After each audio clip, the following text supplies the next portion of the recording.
let's talk economy, as Nigeria's oil and gas sector is undergoing major shifts that could reshape revenue flows and private investment.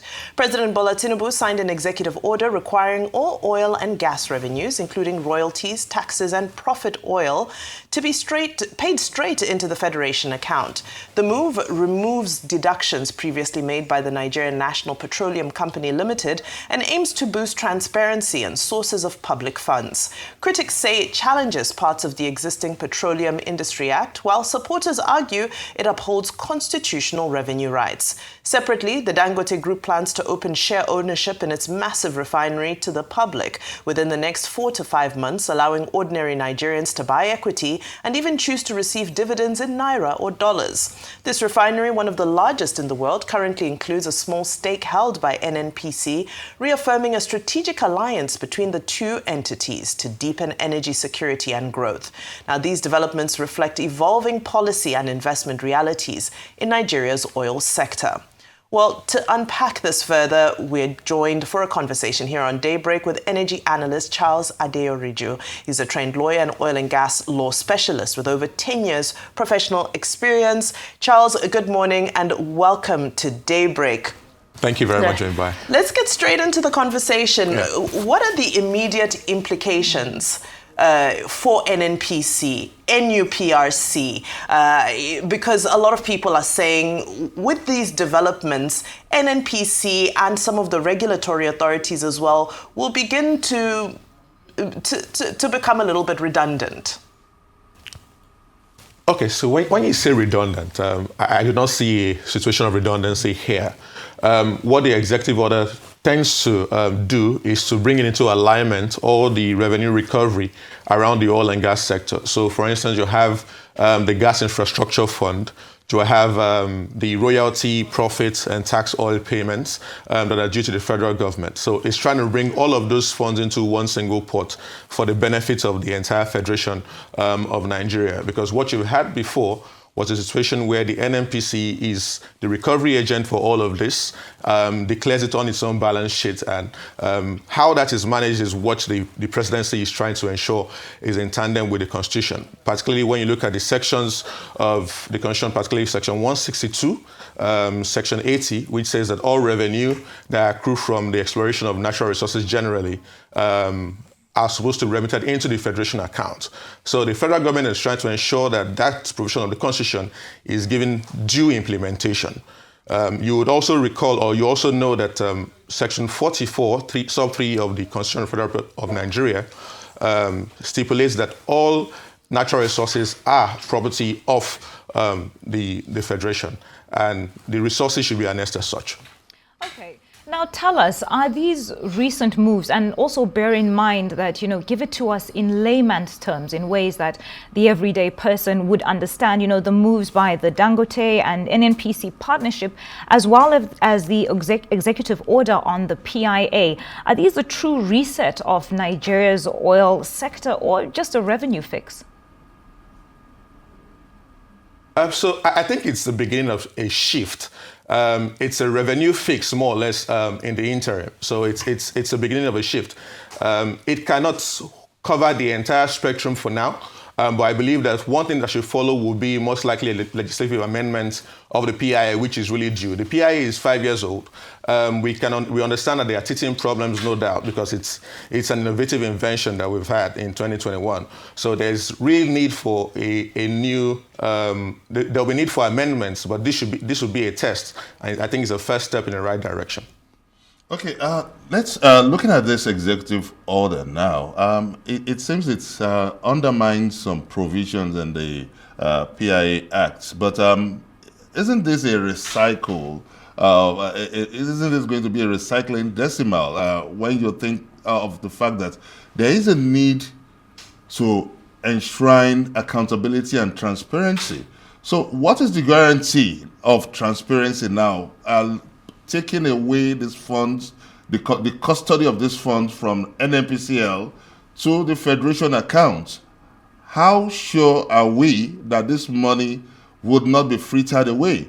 Because I think that what should be done is how to ensure accountability, how to sanitize the NNPCL instead of the recycling decimal that the federal government seems to be indulging in?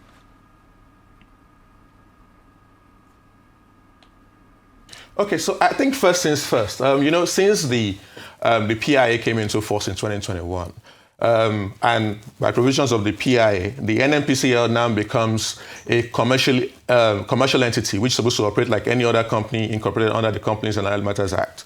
What normally you should have is a transparency in its financials, i.e. Annual audit reports and things like that. Since 2021, I do not recall that there's been an annual audit of the financials of the NNPC. I think we had one in 2013 or 2012, long ago, about 2018 as well. But since it became, or is supposedly supposed to be a commercial entity now like every other company, we've not had such. So transparency in itself will be said to be lacking. But really, we can only count and be optimistic that with this new move, that the federal government will be more transparent when it comes to the application of these funds that will now be remitted into the federation account. One of the things that is also being done is that these funds are not just being paid into the entire bucket, it's being paid into a subsect account. So I believe with that, there could be easier monitoring for application of these funds. All right. I'd like to take you back to a question that was earlier posed, which you didn't really answer, and which is about this alliance or partnership between Dangote Group and the NNPC. In your view, is this the breakthrough that Nigeria needs to stabilize fuel supply and pricing, or could it create a powerful partnership that reduces competition and transparency in the downstream sector? And also, Ms. Olisa Abakaba has suggested a privatization of NNPC.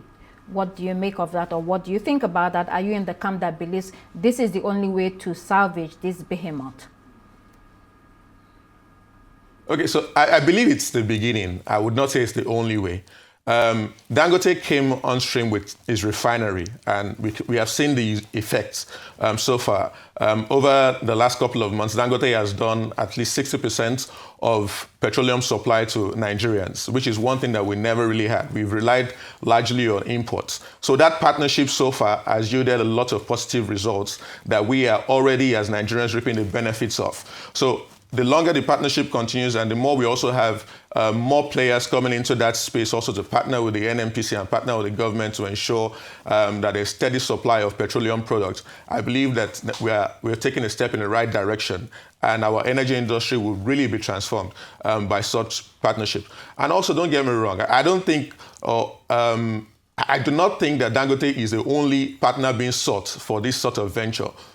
Every other player in the industry is at liberty to ensure that they bring up products with which they can then partner with the NNPC or with the government.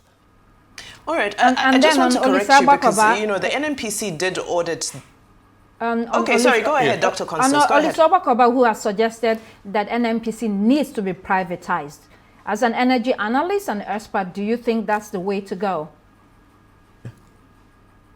So, with the provisions of the PIA, there are provisions that stipulate that the NNPC, being a commercial entity, is more or less going to be privatized. For instance, one of the plans is to ensure that the NNPC goes public.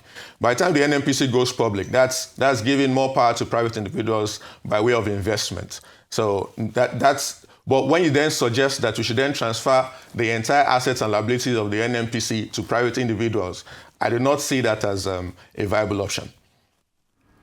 And thank you for that. So the point I wanted to make earlier was that, NNPC did release audited financials for 2024 as a most, because you said they haven't audited since 2018 or so. Just to update that, there were audited financials from 2024. But, still speaking to this issue around privatization, we have this strange, I believe, Olisa Abakoba-san called it an amorphous or amphibious relationship, where it's supposed to be a private company, but it's government owned. And we look at the state of our economy at the moment and how oil dependent we are. Idealistically speaking, yes, it might be a good idea to privatize, but practically speaking, do you actually think that the Nigerian government would remove its hand from the goose that's laying the golden egg? So whether I would like it or not, I've said it on one of your shows before. that what is being explored and exploited is our natural resource, our national resource, not just our natural resource. So as such, we still need government input. Anywhere you go around the world, you would almost not find a fully privatized or national oil and gas company. What you have is a lot of regulation, but in our own sense of it, there still needs to be a lot of government input. As of today, the shares of the NNPCL are owned 50% by the Ministry of Finance and Ministry of Petroleum Resources Incorporated. So on behalf of the federal government. So, but when you then say leave it to private individuals, then we will have a bigger challenge, because already you have private players in our space, and we can see the challenges we already have. So there needs to be a lot of management. We can find a better system around regulation and monitoring, and to ensure that all the resources that are being explored are better appropriated for our national use. So is privatization a pipe dream? I think that it should be a pipe dream. If I were to use your words, it should be a pipe dream. Now let's talk about Dangote going public, and I think this is something that's creating such a buzz, especially online, with many people having several conversations about this. And from your experience, I would like to know what you think about this going public. What does it mean for transparency? So Dangote is a private entity. Going public is a choice, a commercial choice. But they've decided to then list about 10% of their stock, which will be valued about $20 billion. I think it is Dangote trying to show that, look, we're trying to bring Nigerians on board to enjoy the benefits of the profits in the refinery. By the time the shares are listed, that will also deepen the reserves of the NGX. It broadens our market scope as well. Nigerians then have an opportunity to reap benefits of investing in that sector.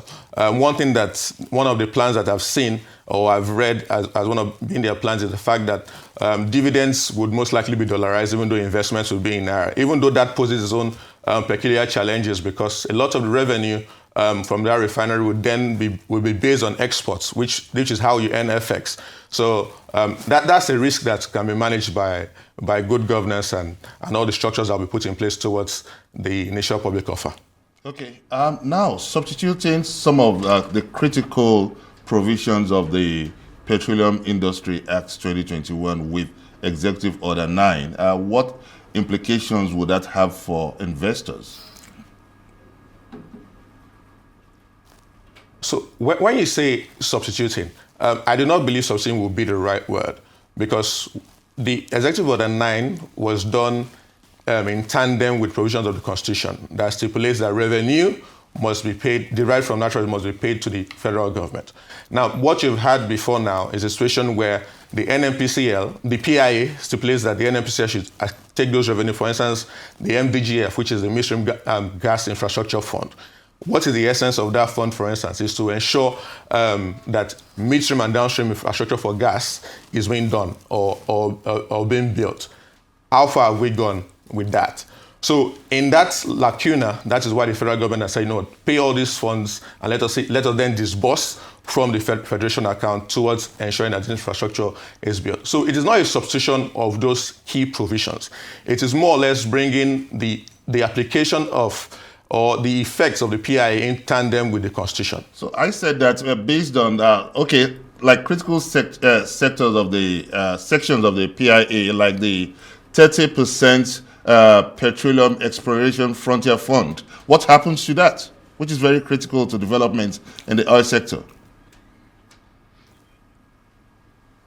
So the question really is, how has that fund really been applied thus far? The essence of that fund, let me just explain a bit, is to ensure that those more or less high-risk exploration parts for the basins, for instance, there's a lot to de-risk those investments. But so far, so good. I've not seen much or significant investments in that area.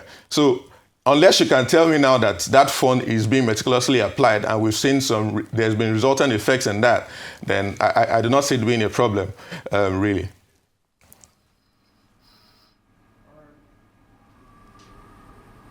All right.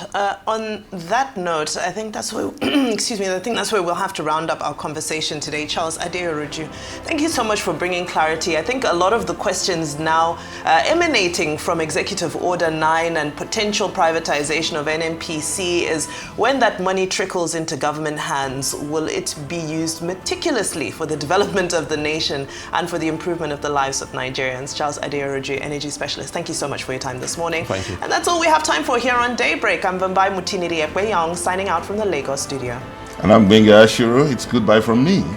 I'm Constance Ikoku. Thanks for watching. Goodbye.